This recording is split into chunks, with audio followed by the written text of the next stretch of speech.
I'm Kyran, the Studio Communications Manager for the Creative Assembly.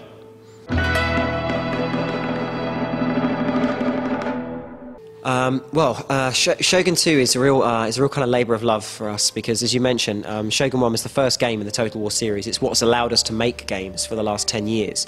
So it really was the beginning of something very special. And we have to... When you make a decision like this, you have to make sure that you capture everything that's good about those original games and about the first few things that really made a difference to people and people fell in love with. And we wanted to go back to Shogun because it's been 10 years since the first one. We've got 10 years worth of technology now, we've got 10 years worth of experience, and we want to bring that experience to a new audience of players. We want to be able to say to a new bunch of people who, who've never played the original Shogun or haven't started it, that this is where Total War began. And more than that, we want to make it the experience we imagined to begin with. So when we were back in the day making it, and we had sprites for men and kind of a lot more limited options and a completely 2D campaign map and all this, it was really about your imagination. It was about, we were filling the gaps. We wanted a lot, but we could only make some. And now we can really genuinely create a lot of what we want to imagine. And that's a big step. It allows us to bring the game to life much more really to people. So it's a labour of love, basically. It's a return to the thing that started the entire series. It's taking all the learning and making it the game we wanted to make it in the first place. The RPG stuff is really quite cool. It's one of my sort of favourite additions to Shogun 2 is the way that the character trait system works. So instead of giving you random attributes now for your characters, so just saying, okay, you won this battle +1 command, whatever that means, right? You now have a skill tree for every agent type. So your generals, your geishas, your ninjas, your metsuke, your monks, they all have skills. And you basically gain XP by successfully completing actions with them, and then you spend that XP on skills and abilities, and it lets you create characters. It means, for your early generals that maybe are great defenders against the barbarians outside your gates, or great attackers who've gone out into the world and dominated parts of it for you, they become characters because you spend their skills on the things that you need at that point, so that they evolve organically. And as a result, I think you feel a lot more connection to the characters. It also means a lot more with the RPG system. When you've spent time leveling a character up and spending on their attributes that you can't unlock and just respend, they become a type of character. If that character's then killed in battle or assassinated on the campaign map, you really feel the loss. It's like, oh God, that was a really important character to me. I can't just buy another one and send him into battle. It's like I have to create that. And as a result, we feel that, I think it adds a lot more connection to the characters and a lot more story. And as a result, I think that's a good thing, I hope. Well, the way that the naval and land battle stuff works is that we've combined a land element into the naval engagements now. So you'll find that on the actual kind of naval fights, there are now coastlines, rocks, reefs, beaches, and small islands. All of these things kind of play into the tactics of a naval battle. So you've now got to be careful with, smashing into coastlines. You can hide in little alcoves. You can block off certain alleyways and the like. You can fire from afar, hidden behind small islands and the like. You can hide in fog banks. There's loads of different things you can do with the new kind of land and naval combination system. The other thing we've introduced there is kind of like a two-step naval invasion system.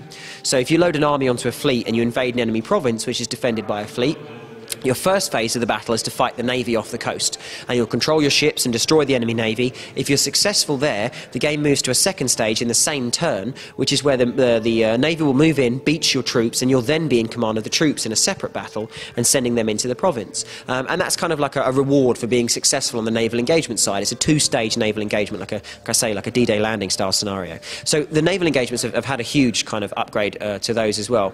But there's changes all across the board. I mean, you've got the addition of the hero units in the actual land battles as well. What happens when you add gunpowder later on to a kind of a very early swords and samurai kind of an arrow society is very interesting. So there's a lot of differences there strategically and in terms of like the actual techniques and technology that's available.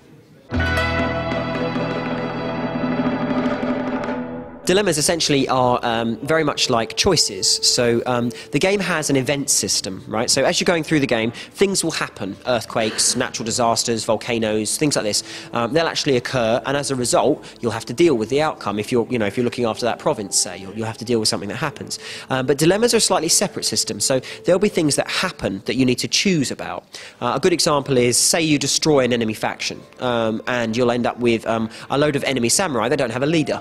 Because you've destroyed their clan now. So those samurai are essentially Ronin, they're masterless, and they're running around the countryside. Now, You can choose to adopt those samurai into your army and immediately get more troops, but you've got to pay for them. It costs money, it costs upkeep and everything else. So hopefully you can pay at that stage. If you choose not to, then you'll suddenly create a band of barbarian samurai, essentially, or ronin that have no masters outside the borders of your empire, who basically are, you know, kind of rogue, and you'll have to do something about. So you either create one type of problem and get rid of another, or create a separate type of problem and get rid of another. So there's a number of choices like that which come up, which we call the dilemma system.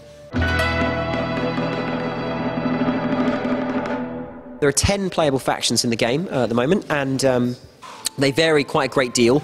You've got factions that are extremely good with like close combat weaponry and spears and the like, and swords. Factions that are fantastic with archery, and others that are great with cavalry and things. Some that are very good diplomatically, some that have very good agent usage, like ninjas and geishas and the like. And factions that, you know, are particularly good at sea and things like that as well. And they also have very unique geographic starting positions, so they'll be very far or close to one another, and that can make them safer to begin with, or, you know, a kind of a very warlike faction that's surrounded by enemies right from the start. We've even got one faction that starts as the protectorate of another faction, and you have to break free of being a protectorate somehow. And so there's a number of different challenges for depending on which factions you play. We want to make sure they feel distinct and different, and that's very, very much one of the goals. The limited edition features one of the special factions. These are the Hattori, who are essentially a clan that's famous for their use of ninjas and ninjutsu. So they are a faction that makes good use of assassination politically, and battlefield ninjas as well. So ninjas to kill, almost like special forces units on the battlefield, that can be used to very quickly strike at certain key moments in certain places. So they're a very fun faction to play as if you like to play a kind of a more underhanded game.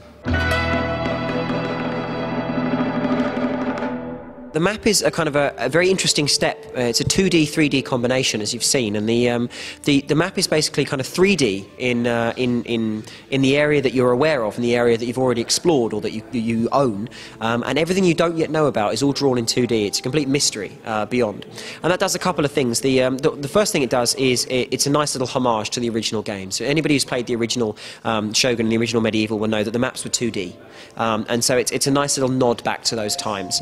On top of that, though, it's actually really nice for accessibility. You don't turn it on now as a new player, for example, look at it and go, oh god, there's the whole world, there's all these cities and all these armies and all these regions, and I've got no idea what to do. Now it's a very small acorn. You've got this little bit right here, and this is what I own and this is what I control, and everything else beyond it is a mystery.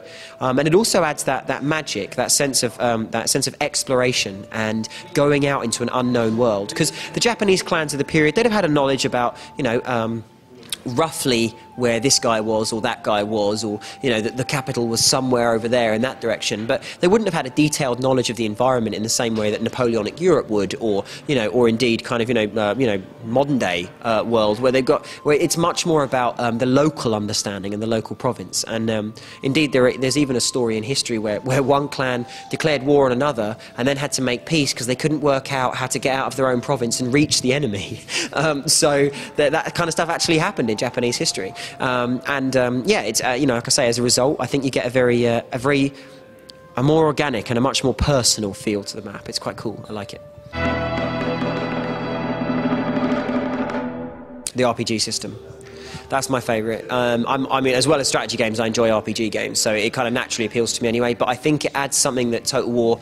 It's weird because when you do this kind of stuff, you don't always realise it was missing. You put it in and you just think, why did we never do that before? You know, and now we've got an RPG system in the game. It's like, well, actually, that's so much better. You know, the idea that everything I do with this character means something now. It's gaining XP, you know, and then when I've got that, I can actually choose what the character develops in, rather than just get given something as a result. I feel like I'm in command of that character. It's another level of command that you get. You know, yeah, you command the battles, you command the naval engagements, and you administer the campaign. But in addition, now you feel like you command the characters. There's really a sense of, I can create a character here, and they mean something, they become someone, you know? So you get your, like, you know, your level 6 badass assassin that when everything else fails, this is the guy I'm going to call on, you know? So this ninja right here is the one that I know can assassinate an enemy daimyo.